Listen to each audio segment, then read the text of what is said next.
We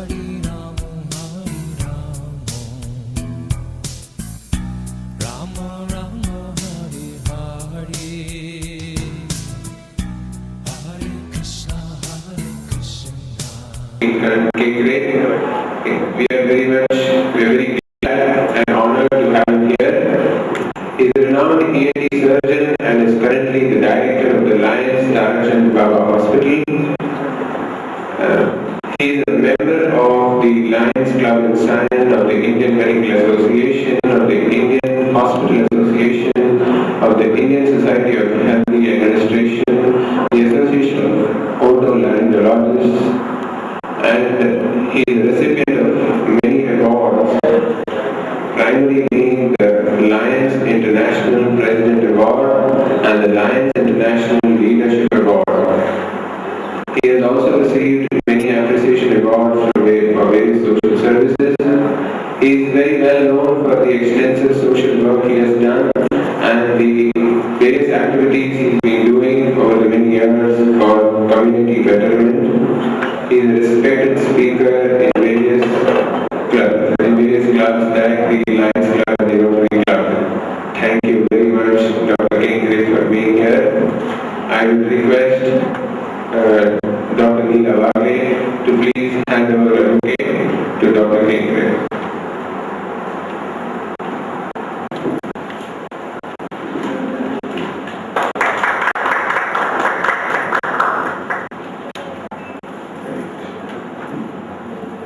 For the first time, His Grace Gauranag Prabhu passed out from IIT, did his BTech in 1992, and within 2 years he decided to join the temple full-time to preach the message of the Bhagavad Gita.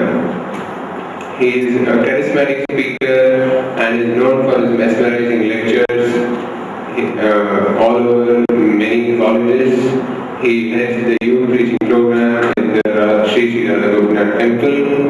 He conducts various youth preaching programs, especially at Grand Medical College Hospital at the IIT Mumbai. He is also known for various lectures and seminars he gives on stress management at various corporate institutes, not only in India but also worldwide. He's also given many seminars on stress management and youth preaching at universities in America and London, like the University of Massachusetts University and University of Miami. So we would like to request His Grace Gauranag Prabhu to give the topic. The topic is curing cancer of the mind. Hare Krishna.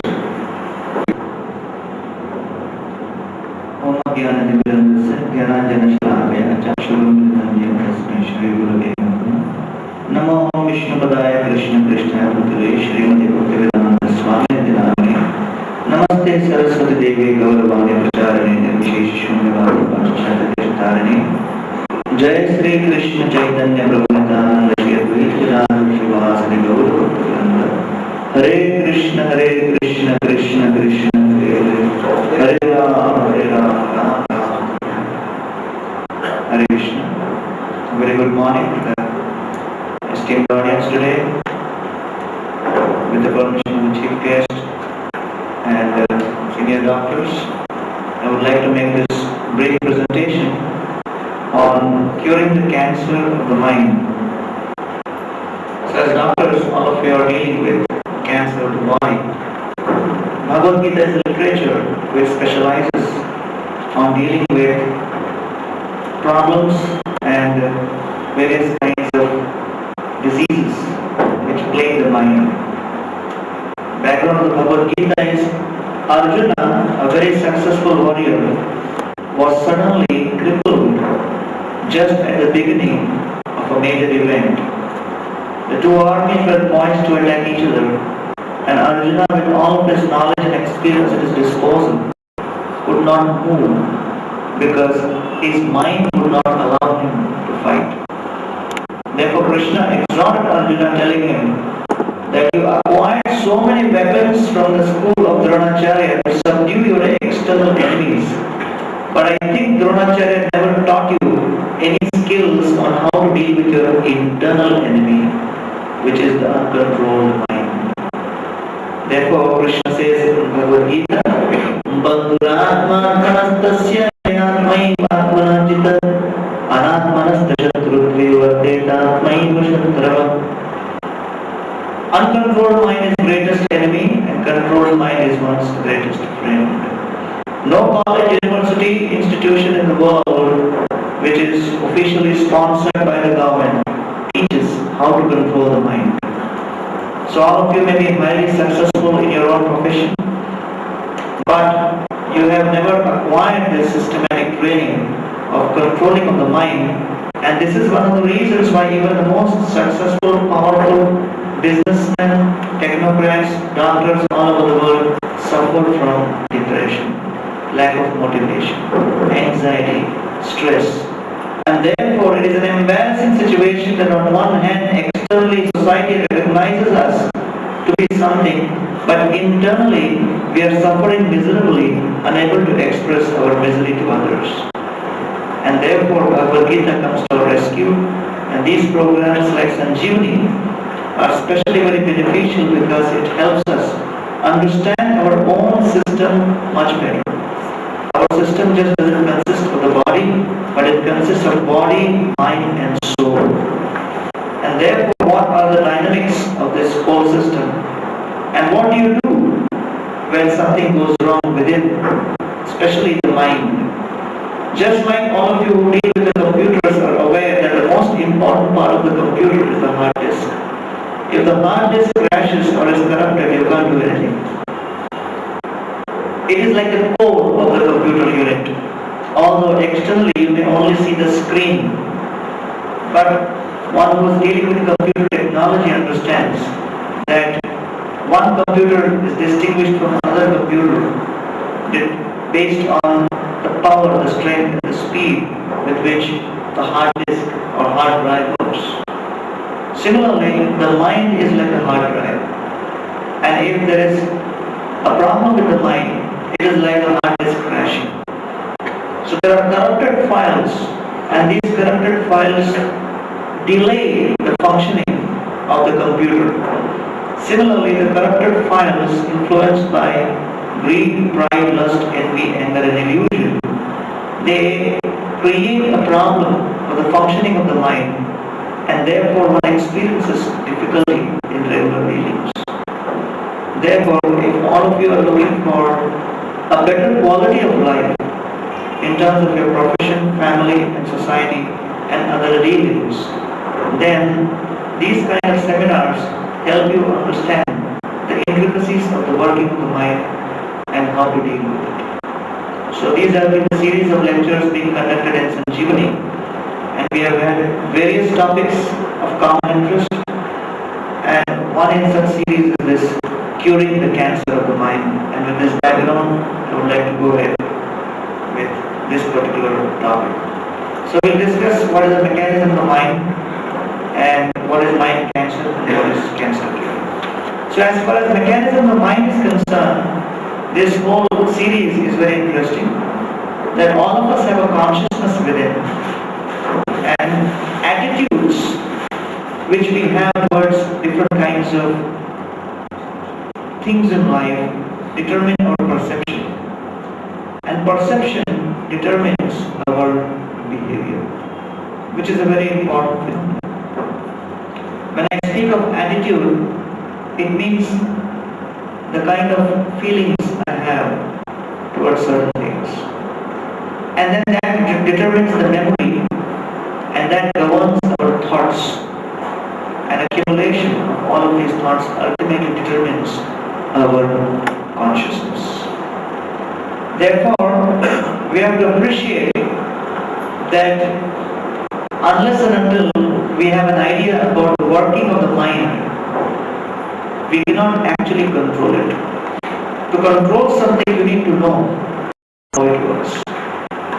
Therefore, this principle of attitude leading to consciousness is a very important cycle. And we found that statistics reveal that the percentage of people going through depression is increasing day by day. An interesting statistics was revealed by yesterday to me by one of the administrative officers in IIT Bombay who deals with undergraduate admissions and undergraduate program. And he told me that interestingly enough, IIT, which is one of the most prestigious institutes, and especially IIT Bombay, which is heavily funded by the government with an outlay of minimum of 100 crores rupees per annum from the government itself, plus an extra surplus from the alumnus. And recently they are celebrating the 50th, the Golden Jubilee anniversary of IIT Bombay, for which they have kept a budget of 300 crores just for 1 year celebration. This is the kind of institute which we rate as one of the most prestigious in whole of India and practically among the top in the world. But a person gets into this college and as soon as he enters, he feels that he has achieved the highest. And therefore many times his attitude changes, becomes complacent. And it was revealed that at least 120 BTech students have been chucked out of the BTech program in the last 3 years because of lack of performance, because of lack of attendance, what to speak of performance. They have not even bothered to come for the classes. And they are from some of very good families. They have achieved this status after heavy work for 2 to 3 years in their 10th, 11th and 12th standards. But somehow as soon as they enter into this college, because of the environment and because of the negative attitudes they develop, the will to work goes away. And therefore, so many of them land up in difficulty. Just like this theme was represented by one hospital t-shirt. So there is this, Robert Frost has written this famous 2 lines that the woods are lovely, dark and deep, and there are promises to keep, and miles to go before I sleep. So in one of the hostels they had taken out a t-shirt, and in that they showed a hammock, and it showed this idea. He's saying the woods are lovely, dark and deep, and he's entering into the forest. And the back side of the t-shirt, and he's like saying, I have promises to keep, and he's passing by the professors. And on the back side of the t-shirt it showed 2 trees, and there's a hammock in between, and this fellow is shown sleeping peacefully, and he says, but I prefer to sleep. And he has no other business but sleeping. Now, personally, I've also witnessed many such cases where there is high level of intellect, high capacity to work, highly skilled, but unable to produce any output because the will to do anything is not there. And that is what I refer to as attitude. So okay, what is the mind cancer we are dealing with? 3 types of cancers. First is compare, complain and criticize. These are the 3 C's we are dealing with today. Compare, complain and criticize. And for each one we will be taking some quotes explaining the symptoms, causes, effects and cure. So let us see some of the quotes on compare. Why compare yourself with others? No one in the entire world can do a better job of being you than you. When you stop comparing what is right here and now with what you wish you were, you can begin to enjoy what is. When you are content to be simply yourself and don't compare and compete, everybody will respect you. Winners compare their achievements with their goals, while losers compare their achievements with those of other people. Compare your griefs with other men and they will seem less. If you compare yourself with others, you may become vain and bitter. For always there will be greater and lesser persons than yourself. So this is an interesting phenomenon. Just like there was a company which was exporting grapes to London, and the owner of the company would send all these grapes in open containers. So the representative from London was in charge of the shipping. He put forward a query, why not you cover them with some kind of proper seal? Why do you allow it open? The crabs may run away. And this man from India, he said, don't worry, that will never happen. When one of the crabs tries to escape, other crabs will catch him and pull him down. And he won't be allowed to go out. So that is the principle of this world. Human nature is, we try to compare. And if we cannot go up, at least bring someone down. So this is in all fields. For example, education, talent and skills. We try to compare. Just like in a science conference, one gentleman gave a card to another one of our devotees, Gauranag Prabhu in California. And this business card had his degree. And the degree said PhD BF. So he said, wow, I have never seen such a degree. What does this refer to? He said PhD but failed. So he got bewildered. Why you have like this? He said, majority of people never ask what is that BF. When they see BF, they think it is something beyond PhD. So therefore I get more respect than ordinary PhD also. But because I am going in this conference, unless I put something, nobody will respect. So I have to see how I compare with others in society in this service. And therefore, that pressure is there. As far as wealth, lifestyle, opulence, there is always anxiety. How much money I have, how much wealth I have, how do I compare in terms of lifestyle and opulences? And they go on creating newer and newer systems. There are some wealthy people in America who get their coats, send their coats for laundry to London and get it back. Because that is what the in thing in their circle.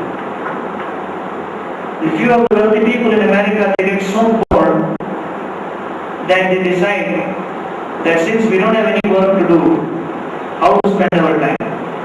So they dress up as beggars and they go collecting money from different places as beggars. They dress themselves as really, down-to-earth beggars with torn clothes, hair looking strange, and then when people deal with them in all kinds of ways, then they enjoy that fun.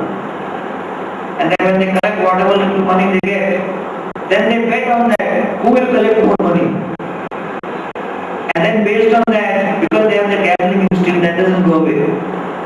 So whoever wins more, then they collect more money from that person. So in this way, so much wealth, so much money, but ultimately each person is dissatisfied. Beauty and health, the whole industry is running, convincing a person, okay, you have to be more beautiful, more beautiful. You have to look healthy all the time. You should not allow the society to know how age is catching up with you. Just like a man would always dye his hair, and he was like in his 70s, but still he would dye his hair. So one of his other colleagues knew that this person actually doesn't have hair like this. It is actually totally white, but he is behaving like this. So in a party, when this man got full black hair, so this friend of his, or whatever, wanted to embarrass him. And the group of people, he just came up and said, hey, you're looking so good with this black hair. And I hear you're 70 years old. I was just wondering, you got this black hair from your father's side or mother's side? He said, from neither. Neither father's side nor mother's side, but from their outside. And he knew that he has been God, he cannot do anything. But this is a big pressure, how to show what you are not.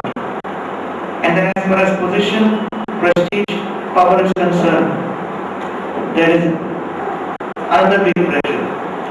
And how to show that I am more prestigious, more powerful, more influential.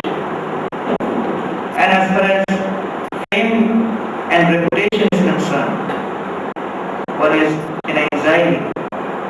Or how will people perceive me? So people want to be rich and famous. Richard Nixon, after he was kicked down, he was impeached for having involved in the Watergate scandal. 10 years later, the newspaper reporter asked him, "How was your experience?" And he said, "Since last 10 years, I have not slept a single night because of the pain and the trauma of having to go through that infamy after becoming so famous, so reputed as the most powerful man on this planet." So we can appreciate that the nature of fame is such that it is very fleeting, but it captures a person so much. And we keep hankering for it. Well, the cause for this is greed. We compare. And this comparison is because of this greed. We want more and more. And it is natural tendency in one sense. Like Imelda Marcos, the wife of the deposed president of Philippines, when she was raided, they found 20,000 pairs of shoes and thousands of pairs of dresses. Radhanath Mother was giving a class once and said, "With so many shoes, how can you wear them? You need a visual. You have to actually show and display Virat Rup only then you can wear. With just this normal 2 hands and 2 legs, how much can you wear? How is it possible?" But then that just becomes a way of, competing, comparing. Just like this famous film star, Rajnikant. He's so famous that as soon as movies on him are screened, and people see him on the screen, they go wild. And as soon as he enters into the screen, on the film, people start breaking coconuts in the theater, like worship like a demigod. And every 31st December in Japan, one of his very famous movies, Muthu, is screened for the last 6 years. Fixed. And it is dubbed in Japanese language. And he is one of the most famous actors in whole of Japan, although nobody understands Tamil. But he is more famous than all Japanese actors also. So once he was traveling in a car, and then they stopped his car, and this was at a junction in Chennai. So his driver asked, "Why you stopped?" Police said, "Amma is going to pass by." And I was jailed and I was going to pass. So he said, "So what? Why have you stopped? You don't know who is in this car? Rajnikant?" No. She is the chief minister, so you can't pass. Otherwise there will be traffic jam. That is why. So when Rajnikant came to know this, he decided, okay, let me show what is my power. So he came out of the car. And as soon as he came out of the car, there was a big stampede from all sides, and public was just coming to take his darshan, touch his feet, take blessings, take some Mahaprasad from the great star. And there was such an uncontrolled mob, the police decided if this guy stands here, it is going to create bigger security threat. Better allow him to go. So he went with the satisfaction that I am sure who's more famous. They thought she's more famous, but I am more famous. So, what is the effect of comparison? One goes through inferiority complex. So inferiority complex is not humility. Humility arises of genuine devotion and understanding of the power of the Supreme Lord. It arises of a principle when you are free from false ego.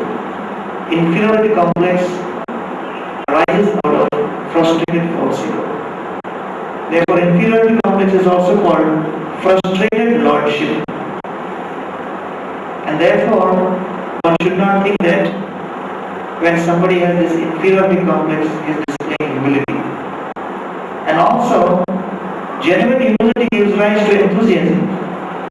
Whereas when there is an inferiority complex, it leads to loss of enthusiasm, and then frustration and depression. And in this way, one doesn't feel the need to perform. So you can either be a big fish in a small pond, or a small fish in a big pond, or a small fish in a small pond, or a big fish in a big pond. So when a person is in a prominent position, even if it is a very small area of influence, then he feels more enthused than he just one amongst many in a huge organization, where he tends to get lost. Therefore, Krishna Kaviraj Goswami, when he comments on Lord Chaitanya Mahaprabhu's Shikshashtaka, Trinadapi Sunichena. So Trinadapi Sunichena means when the blade of grass, it is a symbol of humility. So what is special about the blade of grass is when you refer to grass, you never refer to a single tree. So Lord Chaitanya did not say that one should be humble like a banyan tree, because banyan tree is very powerful and it is distinct and it stays there for thousands of years, retaining its distinctive identity. Although it may go down in so many ways and so many of its branches touch down the earth. So that example could also be given there. Banyan tree is also very humble. It is like a tree. But Lord Chaitanya didn't say that one should be humble like a banyan tree. He says one should be humble like a blade of grass. Why grass and not banyan tree? Because grass, one of the qualities is, it is just one amongst millions and millions of blades of grass stretched across the horizon on the earth. And you could not make distinction between one grass and another grass. Therefore, they just lost. One blade of grass is just lost amongst many. And for a person with a material consciousness, this kind of loss of identity is scary. It can create so much of fear and trauma. But that actually is a glimpse of what humility is. That the only identity one retains is that of being an eternal servant of the Supreme Lord. And in that sense, here, this whole concept of loss of enthusiasm and frustration very clearly indicates that we are continuously acting at the platform of ego. And therefore, when that is affected and influenced, we get affected. Okay, what is the cure for this? Satisfaction and gratitude. Satisfaction and gratitude. This is very important. That as far as real quality of life is concerned, unless and until we experience satisfaction, we cannot experience real happiness. Santosh and gratitude for whatever little we receive. We thank others. We thank the Supreme Lord. And therefore, when we accept and honor prasadam, we call it prasad or the Lord's mercy. What does it mean? That we are grateful to the Lord for whatever is coming in our direction. Like that.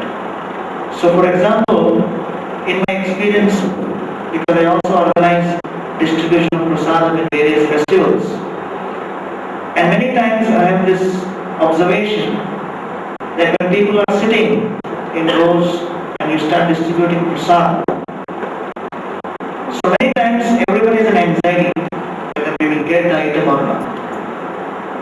And sometimes when it is a big feast, especially the anxiety is more. When you know the menu is khichdi, there is no anxiety. Everyone is sitting detached. Okay, there is only one item. But problem is when it is an appearance day, disappearance day, and some big festival, and then everyone knows there are 10, 14, 15 items. Then everyone is really in anxiety. And what is the anxiety of not getting? But anxiety is not getting what someone else may get. So as soon as service begins, they start concentrating not on their plate, but they keep seeing whether he has got what he has got, what they have got in that line. sometimes because of management of limited resources, sometimes the cook makes very less item.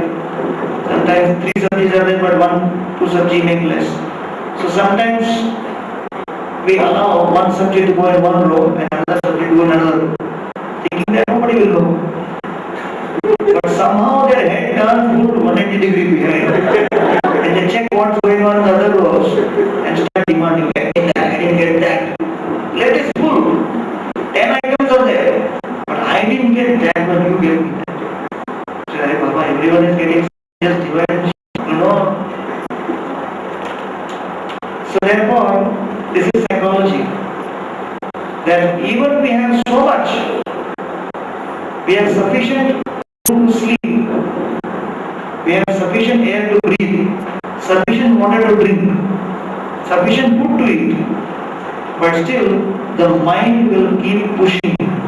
He has a bigger house, he has a bigger car, he has a bigger TV set. So what? How will it help? And many times when we give sometimes seminars, we emphasize on this principle where we are always externally looking at so many other things which other people have. You practically forget what you have. You practically forget this. And therefore, satisfaction begins with a sense of gratitude for what is there on my plate. Let me eat that first. Let me digest that first. Then to worry about what is going in so many other places. Okay, go ahead. So another principle is complaint. There are some interesting quotes. Don't complain that you are not getting what you want. You are not getting what you want. Just be glad you are not getting what you deserve. If you have time to whine and complain about something, then you have the time to do something about it. Pessimist complains about the wind. Optimist expects it to change. The realist adjusts the sails. This is interesting. We can throw stones, complain about them, stumble on them, climb over them, or build with them. You can complain because roses have thorns, or you can rejoice because thorns have roses. Don't pray for rain if you are going to complain about the mud. People who complain about the way the ball bounces are usually the ones who dropped it. The old begin to complain of the conduct of the young when they themselves are no longer able to set a bad example. I had no shoes and complained until I met a man who had no feet. Why compare yourself with others? This is not comparing. This is a mistake. So, this is interesting to see such a wide variety of quotes on complaining. I had no shoes and complained until I met a man who had no feet. So this is a very important principle. Just like many years back in Kurukshetra, His Holiness Gauranag Prabhu had given a lecture, 1992. And one interesting story I quoted in that lecture, which I never heard him speak again, was regarding this principle of complaining and comparing and the sense of gratitude. So there was this young boy who was unemployed and he fell in love with a young girl. And he was very desperate to marry her.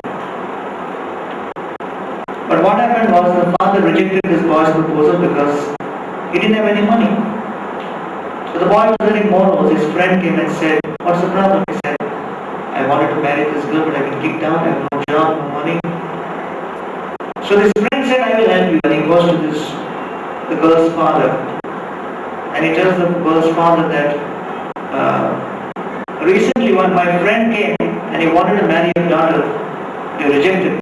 So yes, of course I rejected him because he was an unemployed fool. He said, "But he's a very wealthy person." What? How can he be unemployed at the same time be wealthy? He said, "No, he's actually very wealthy." I said, "Oh really? What happened?" I'll tell you how. Now, I am going to give you 1 crore of rupees. Will you accept it? And this man was bewildered. Said, yeah, 1 crore of rupees you want to give me? Are you sure? Any particular reason? Said, no, I just want to give you 1 crore of rupees, but in return, I want one thing. Said, what do you want? He said, I like your right eye very much. Just take out and pluck out your right eye and give me. I will give you 1 crore. This man got bewildered. Said, are you crazy? He immediately jumped into the house and closed the door. From inside started shouting, get lost! You seem to be paranoid. Said, no, I promise you I'll give you 1 crore. Give me your right eye. And he started shouting. So he got even more scared. He started calling his security guards. And this man said, okay, I'll give you 2 crores. Give me both your eyes. And he said, get lost from here. And this man said, just see, my friend who was unemployed and he came to you is actually a crorepati. Really? How? Because he had 2 eyes. So that is at least worth 2 crores. Because you are not willing to give me both your eyes for 2 crores. Plus, he had 2 ears. His nose was functioning properly. Hands were there, legs were there. So if you give value of crore of rupees to each one of these, so can you imagine what a crorepati is? So therefore, many times we are lamenting, thinking that, oh, I have no money. And we are watching the serial, kaun banega crorepati. But actually, Bhagavan ne humko banaya hai crorepati. So we have so many organs which are functioning as of now pretty alright. So can you imagine what a blind man will not give simply to see the sight of the grass, simply to see the sight of a ray of the sun? We have all that, we never think about it, we don't even, when was the last time we even looked towards the direction of the sun? When was the last time we looked up in the sky and saw the moon? So we keep hearing about the moon here and there, but we are so much lost in so many illusory thoughts that we forget what we already have. In fact, recently someone was saying that in Australia, what happened was when an Indian gentleman, he went for a visit as a tourist, and one beautiful girl met him on the road, enticed him, took him to a hotel, and then as soon as he was not in proper consciousness, so immediately she took him to a room and they started enjoying, and that was the last thing he remembers. And hours later he got up and he found himself inside an ice pack in the bathroom completely naked. And the girl was missing, so he immediately called up the police. And the police said, just check if there is a cut near your abdomen.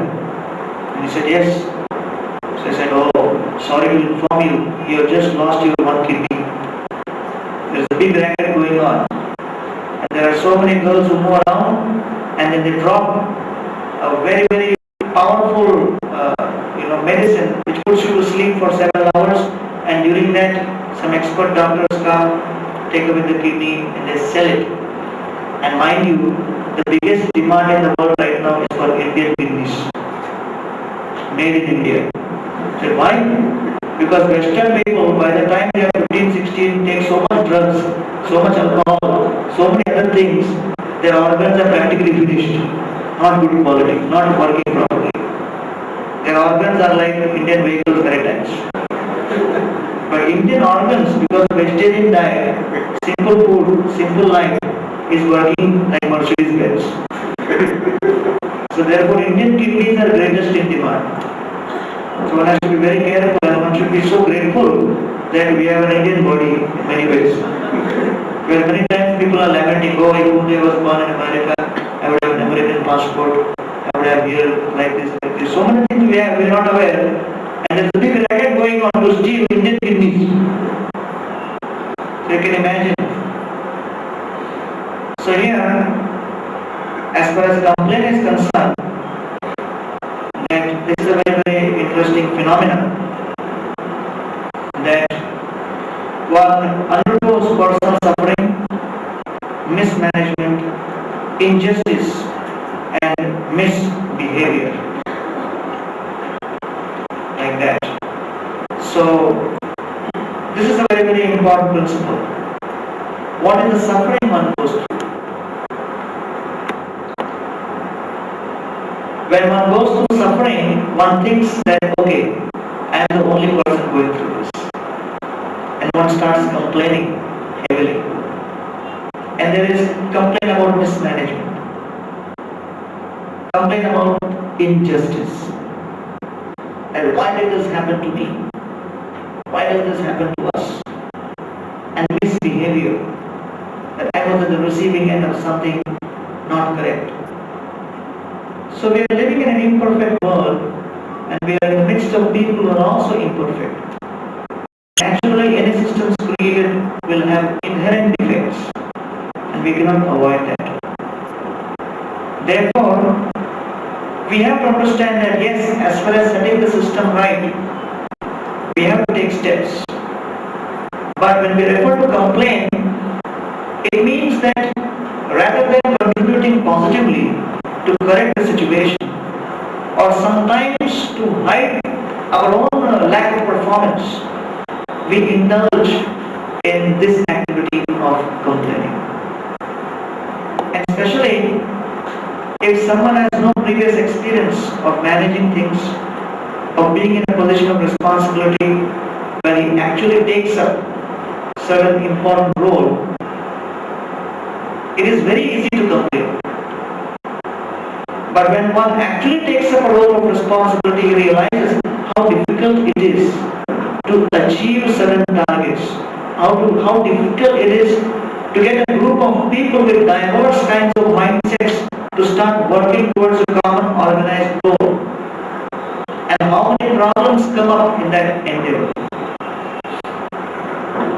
Therefore, it is a very important principle to understand that many times when one takes up a proper role of responsibility, he becomes more empathetic towards what others are going through.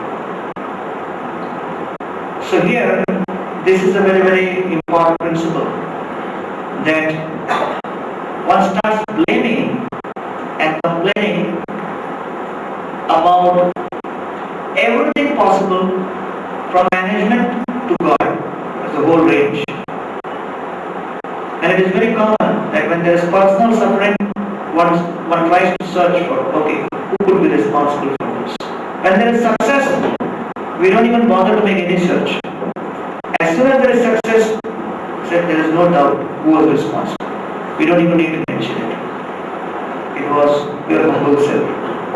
But as soon as there is problem, and there is failure, and there is some suffering, immediately, why is God so cruel?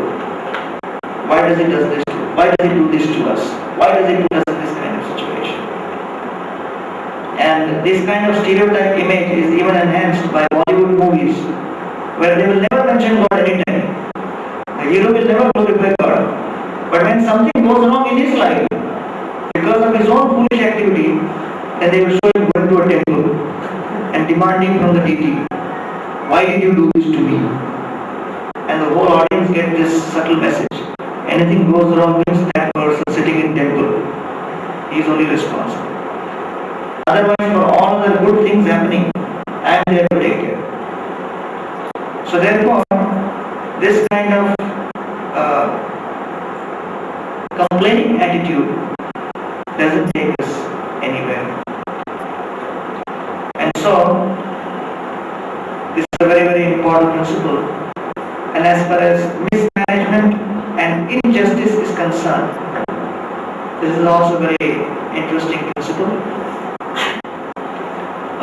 Srila Prabhupada was in Germany and he was giving a class, and he was speaking about the Varnashram, and he was saying how the Brahmins are first class, Kshatriyas are second class, Vaishyas are third class, Shudras are fourth class. They are the four classes of society. So he didn't intend any kind of negative connotation. Suddenly one man from the audience got up and in a furious tone started screaming at Srila Prabhupada. And with an animated voice and eyes bloodshot red, he started shouting, "So you think you are first class sitting on top of that chair and looking down upon all of us, and we are all fourth class people sitting and hearing?" And this was like in the midst of a whole room packed with audience. And it was an extremely insulting statement. So he was like in a mood of anger. Why should we be the ones who are like fourth class and suffering, and these are the ones making all the decisions, telling us what we should do? So he was in that mood.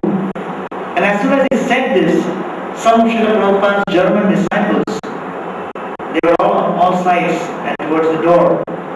And these German disciples were like 6.5 foot tall, powerful, muscular. And they saw that Prabhupada is insulted. They were also alert and they were ready. They were ready to just pounce on this person. They were ready for this service which they had not done for a long time. After becoming Hare Krishna, they had restrained their tendencies. And therefore they were too eager to give this prasad to this person. And all they were looking for an indication from Prabhupada. Prabhupada gives one glance or even makes a kind of indirect suggestion and they would pounce on this person. Prabhupada closed his eyes, there were tears flowing down, and Prabhupada said, "I am fifth class, servant of all other classes." And as soon as he said that, they were totally overwhelmed. This man was overwhelmed. He had indulged in so many conflicts before, but he had never seen a response like this. Immediately, he sat down, speechless. And Prabhupada's humility completely overwhelmed the influence of this person. So therefore, especially one of the ways in which one can deal with complaint is one's own personal behavior. And especially in spiritual organizations and places where voluntary work is given more preference, then a high degree of integrity on the part of the leader takes away the brunt of the tendency to complain. Because a person sees that, okay, there may be genuine problems in setting up the organization or in solving the problem the way things run. But personally, this person is above suspicion. So therefore, on a personal level, a leader has to set a very high level of example. And then people will be more sympathetic in accepting even mistakes which may routinely occur and will definitely occur in the running of any system. But when systems fail and the person in charge has been seen misbehaving on a personal level and his conduct has been full of suspicion, then it is extremely difficult to curb that complaining tendency of people and to even explain to them what is going on. So therefore, the cause of this complaint is anger. Right? As I discussed before in the cartoon about Gorbachev, Lakshman had shown one cartoon many years back in Times of India. There's a long line of people waiting during this, when communism was about to fail, for buying some bread. And one guy gets out of the line saying, "I want to go and kill Gorbachev." Such a long line, not moving and not even getting bread. So he goes out of the line. The next figure shows he is going with weapons to kill. The next cartoon showed him coming back and joining the line again. So the fellow said, "Hey, you returned back, what happened?" He said, "The line to kill Gorbachev is longer than this line." So therefore, I thought better accept whatever is available. So that showed that how there was so much of anger amongst people about the system and problems going on in the system. And that is quite natural. So the effect of this is pain. One becomes deaf, blind and contempt for the present moment, discontent, and self-infatuation. Like that. And the cure for this is appreciation and forgiveness. So when we understand that when you deal with patients as doctors, if the patient coughs or spits on the doctor during his visit, the doctor doesn't smack him. But he understands, yes, okay, he is sick and therefore this coughing or this vomiting is beyond his control. Because he is infected. So in an infected state, bodily functions are not in our control. It is a protocol to remain quiet in the program. But if somebody has very terrible cough infection, so how can he stop? You can't catch his throat, ask him to shut up. When he gets that coughing sensation, he will cough. So like that, when the mind is filled with infection, there is anger, there is greed, there is envy. So one doesn't want to do it, but still just like that coughing sensation, this criticism or complaining or some of these sputum will just come out. And you can't stop it. Then you regret, why did I do it? Because the mind is infected. So these are all symptoms of an infected mind. Just like the cough is a symptom of an infected part of the body. And in this way, when you look at people as patients who are suffering different infections, it is easier to be forgiving. So that kind of a perception is very important to develop the attitude of forgiveness. So the third principle is to criticize, but I will take the next whole session, the next Sanjeevani program exclusively on this, because it is a very elaborate topic and we will see 6 different ways of looking at things, 6 different perceptions of looking at things and how to